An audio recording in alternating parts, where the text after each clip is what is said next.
Hello and happy new year to you. This is my first book review video of the year 2024. Still getting absolutely confused by the year. I look at 2024 and I'm like, is that right?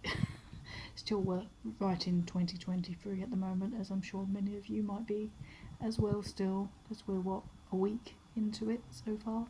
But yeah, I'm sure we'll get it eventually. It definitely feels like a better month, January than December, anyway, in my opinion.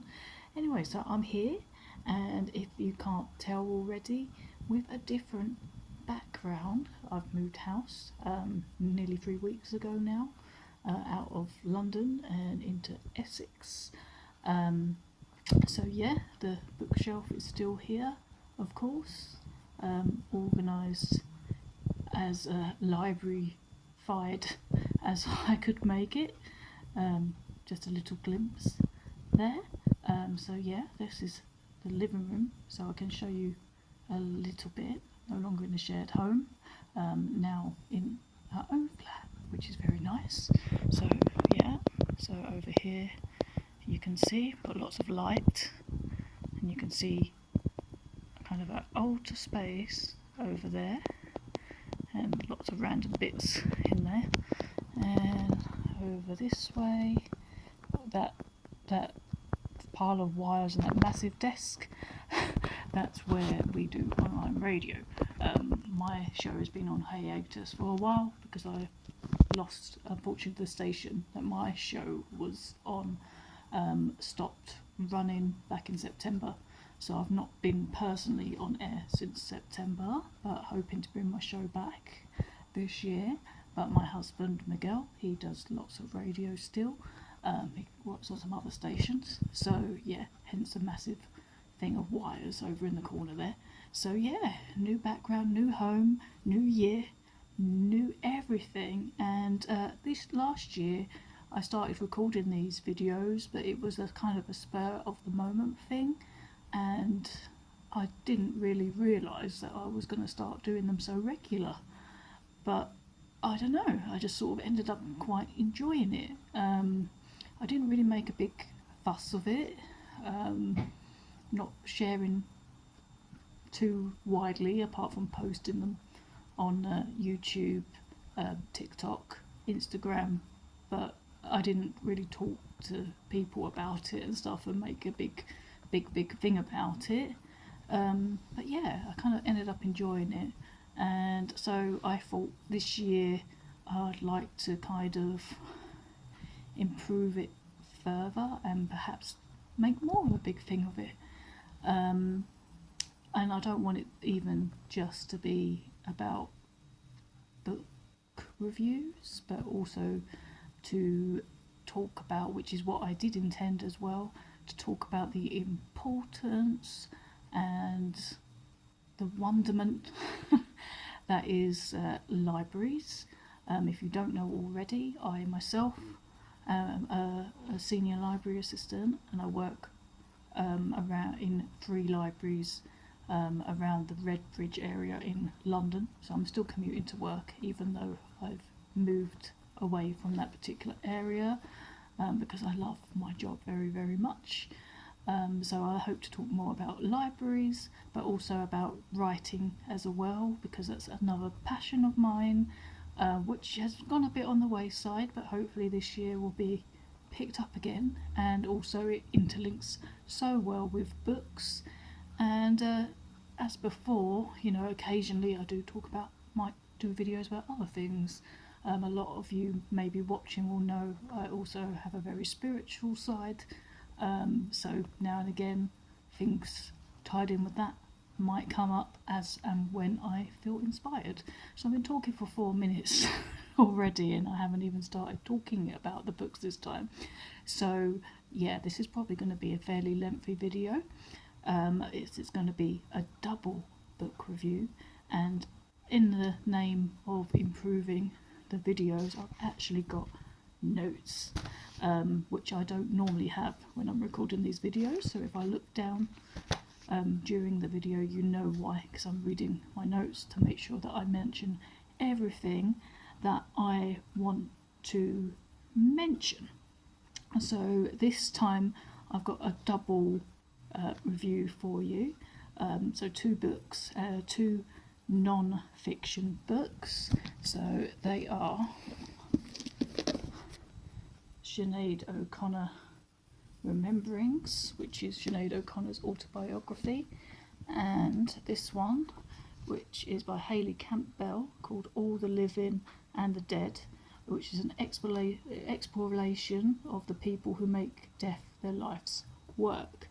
So a possibly obvious trigger warning for you is that the second book that I've mentioned is going to talks about death in graphic detail, and as it happens is the book that I've got the most to say about. So if you're sensitive to hearing about death and things like related to that, then I recommend you don't watch the video.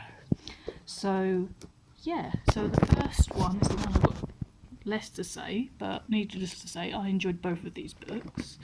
The first one was Sinead O'Connor's autobiography, Rememberings, which I started a few weeks back actually, but because I was on my whole thing of trying to complete my challenge for the year on Goodreads, which by the way I didn't. I got to, I think it was 63 books for last year, rather than the whole 75 that I was hoping for. But yeah, so basically I started this book, but then I got a few shorter books, so I tried to fit in a couple more towards the end of the year, but I still didn't quite make it, so I set my target for 70 this year on Goodreads. So Sinead O'Connor's autobiography. Now this one, I have to be honest with you and say I did not know an awful lot about Sinead O'Connor before reading the book. Obviously we all know the music video for her cover of Nothing Compares to You. It's very emotional, and a couple of other songs I kind of knew, kind of vaguely. Of course she passed away last year, but I noticed a lot of friends of mine were posting like quite sad posts about her passing, when it happened, that were, very emotional response. So it kind of made me kind of intrigued that I, even as a person that is really into women in music, that's what I do on my radio show when it's on, I was not too knowledgeable about this particular woman. So it come up as a recommendation for me, so I thought, well, I should check it out and see, what all the fuss is about, basically. So I was intrigued. If you're expecting this to be a well-written book and be perfect, then don't bother. If you're just more interested in her, then read it, because it's not written in any kind of logical order. I personally found it really intriguing, and I wanted to keep reading. I really liked it despite the fact that it wasn't in order. She says right from the beginning that she just writes about what she can remember, which is not everything, and it's not logical, so it seems to be kind of sporadic, different stories from different bits of her life, but I found it interesting, and she tends to write as if it's happening in the moment rather than in the past, so that could be confusing maybe for some people. Don't expect any perfect writing. I thought personally it was a fascinating glimpse into her life, and she lays herself very bare and exposed to some very raw emotions about all sorts of things, from religion, to her relationship with her parents, to the things she's experienced as a musician and as a woman. So lots of very raw emotions, mental health, all those kind of things come up in this book. And by the time I finished it, I was left wanting to explore more of her music, because I only really know a few. So I will definitely be doing that. So I would recommend Sinead O'Connor's autobiography, Rememberings, if you're a fan already, but also if you're kind of in the same boat as me and you're kind of intrigued to learn a bit more about this woman who has had quite an interesting impact on music and the world. So yeah, give that one a go if that sounds up your street. Now this second one, and I told you this was going to be a long one, I've got a lot more to say about. So that was, just as a reminder, All the Living and the Dead by Hayley Campbell.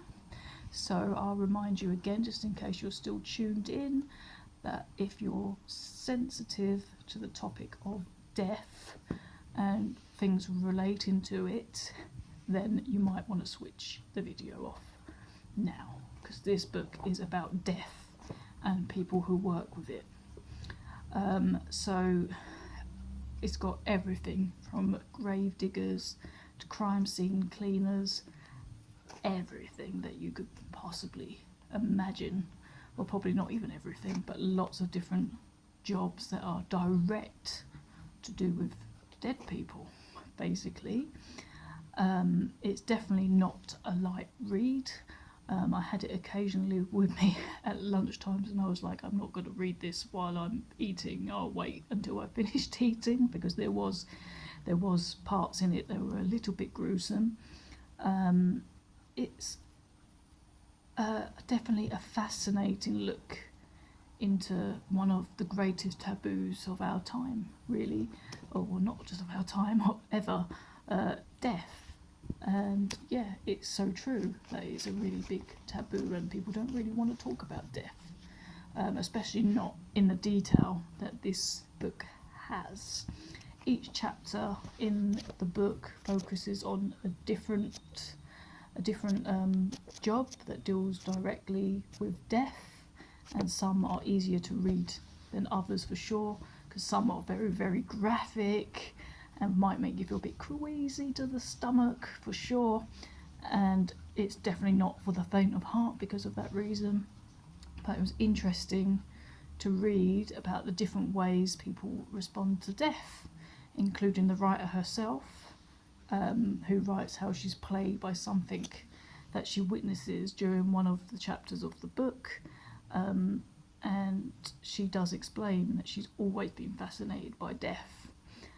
The crime scene cleaners chapter, that really intrigued me, because the people that the company that she mentions in here, they have an Instagram account and even have merchandise to get people to know about their business, and I guess to kind of show the kind of things that they have to deal with, but without being too open about it either, but still enough.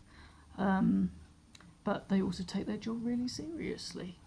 There was a chapter about bereavement midwives, which is something I'd never heard about before, but they're midwives who help women who are going to give birth to babies that are going to die, and that they know they're going to die, or maybe they're possibly even dead already, but they still need to give birth to the baby or get the baby out somehow. Even now it's making me feel quite sad thinking about that chapter.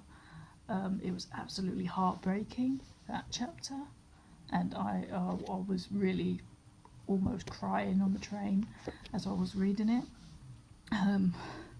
Little factoid which was quite strange was that apparently the shampoo that seems to be the shampoo of choice for putting on dead people is actually the same one that I use most of the time, is Alberto Balsam Strawberry. And I was like, oh my god, maybe I'll change. And I was looking at my shampoo this morning, I was like, oh, I've got the raspberry one at the moment.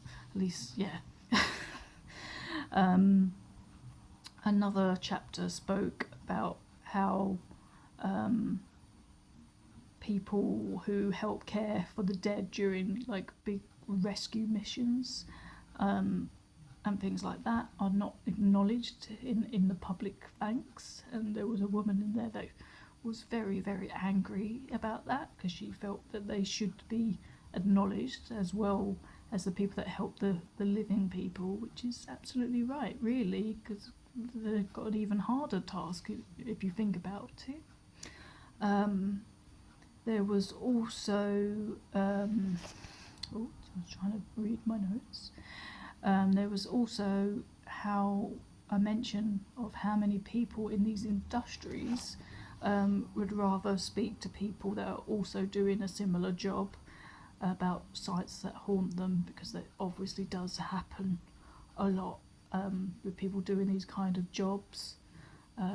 It obviously must have a really serious impact on mental health, as they really don't believe that any therapist, no one, even us that are reading this book, unless they have seen the same things that they have, these are really horrendous sights, they can't really understand the impact it has. So, you know, going to a counsellor, they just can't fully understand what it's like. So really in these jobs they have to really develop a strong detachment, which must be so hard in these jobs that nobody really wants to do, but of course someone has to do them. One of the later chapters speaks about the COVID pandemic and how kind of in the media the dead bodies were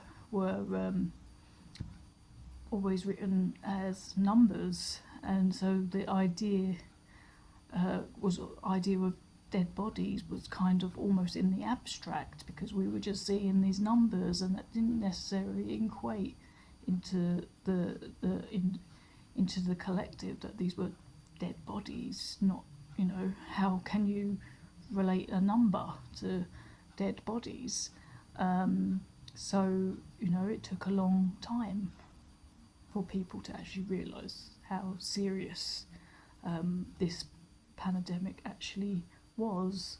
And obviously there's still people that don't really think that it was as serious as they said. Anyway, it's a book that definitely makes you consider how you think about death, and why we as a society find it so hard to talk about, because we really do. And it gives you an appreciation for these actually forgotten heroes in who take on these jobs that no one wants to do, but someone has to, and some are so gruesome, and a lot of them also help some people through the hardest times in their life. So yeah, so absolutely fascinating book, this one. So yeah, but as I mentioned, definitely not for the faint-hearted, considering some of the chapters in there, but I would recommend it if you're able to stomach it, and perhaps you want to think more about this. So yeah, so both good books. So yeah, so I think this is probably the longest video I've done, to be honest. So I'm going to leave it at that now.